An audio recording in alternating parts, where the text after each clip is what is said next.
The conflict officially began in 1986, when the first northern rebel movement took up arms against the southern-based Museveni. But the deeper roots of this north-south divide can be traced back to the late 1800s, during what was called by the imperial European powers the Scramble for Africa. Colonization was motivated by the European hunger for African resources. The subsequent exploitation of the African people and the uprooting of their spiritual values by Christian missionaries would leave a permanent European stamp on the continent. The mindset is the barbarians are backward and inferior, and for their own benefit we have to uplift them and civilize them and educate them and so on. The psychology behind it is kind of transparent. I mean, when you've got your boot on someone's neck and you're crushing them, you can't say to yourself, I'm a son of a bitch and I'm doing it for my own benefit. So what you have to do is figure out some way of saying I'm doing it for their benefit. And that's a very natural position to take when you're beating somebody with a club. Britain cut the largest piece of African cake from Cairo to Cape Town, in addition to Nigeria and a few West African regions. It was also the British Empire that in 1894 imposed an arbitrary boundary around the many diverse ethnic groups and kingdoms that would make up Uganda. The southern Bantu-speaking people were given economic, political, and educational advantage. The northern ethnic groups, two in particular, the Acholi and the Langi, were the main recruits for military and police positions. By exploiting linguistic, ethnic, and cultural differences between the peoples of the North and South, Britain's divide and rule policies created a tension between them that helped maintain British rule. The French took an east-west slice of the continent as well as Madagascar.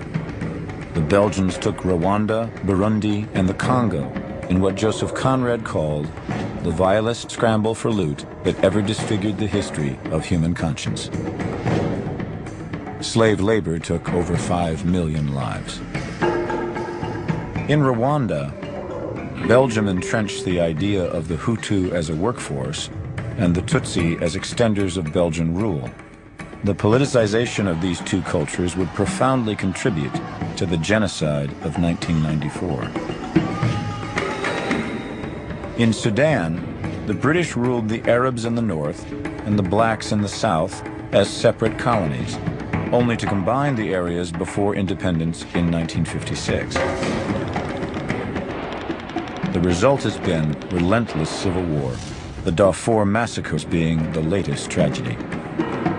The Portuguese decimated Angola, Mozambique, and Guinea-Bissau well into the 1970s. The Italians took Libya, Eritrea, and Somalia. The Germans added Cameroon and Tanzania and committed the first genocide of the 20th century against the Herero people.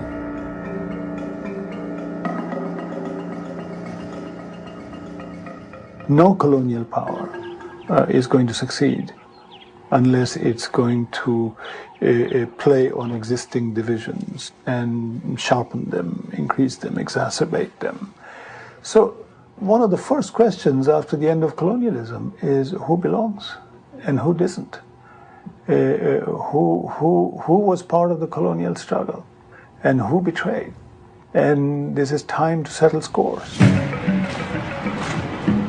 It was this colonial legacy that Uganda carried forth into its independence in 1962. Milton Obote, a northerner, was named Uganda's first prime minister. In 1971, with the help of Israel and Britain, Obote was overthrown by his top military commander, the notorious Idi Amin. With the entire world looking on, Amin's regime descended Uganda into chaos.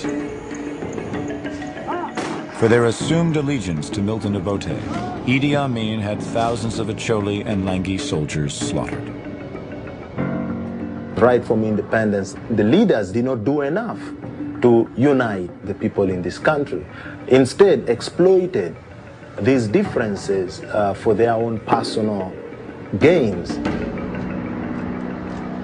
Wanting to rid Uganda of Amin's tyranny, Yoweri Museveni spent the 1970s building resistance militias both inside and outside Uganda.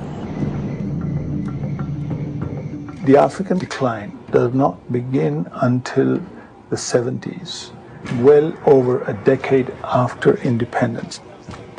It coincides with a particular twist in the Cold War, increasing external pressure, the coming in of the International Monetary Fund, the World Bank, structural adjustment programs.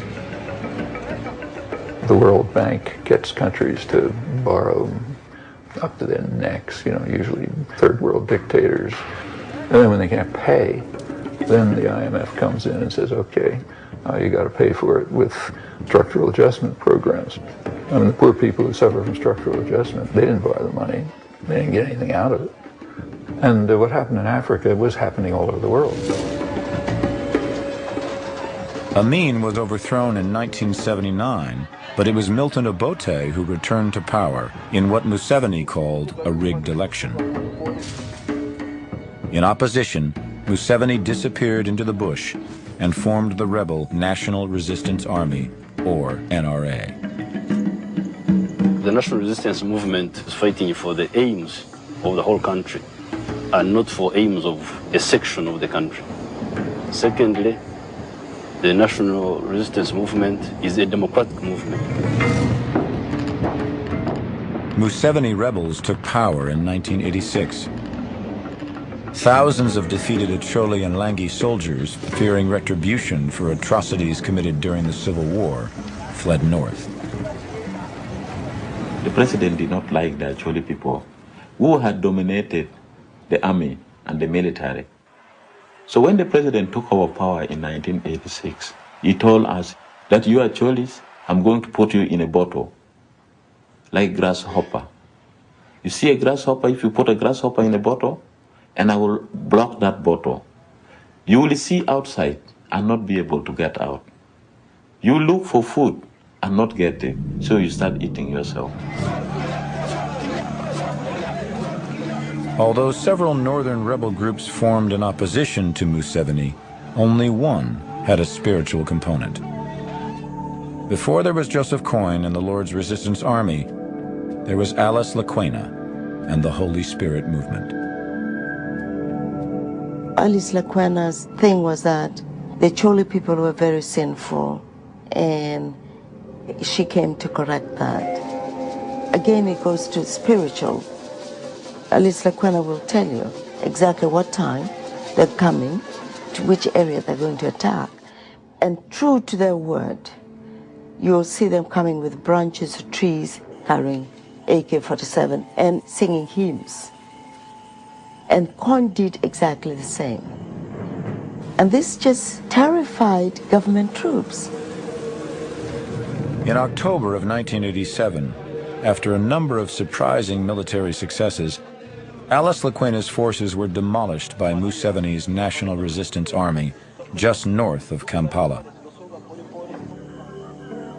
Once shunned by Alice Lakwena, Joseph Coyne and the Lord's Resistance Army soon became the main rebel force in northern Uganda, with Coyne recruiting some of Lakwena's forces and even channeling her main spirit.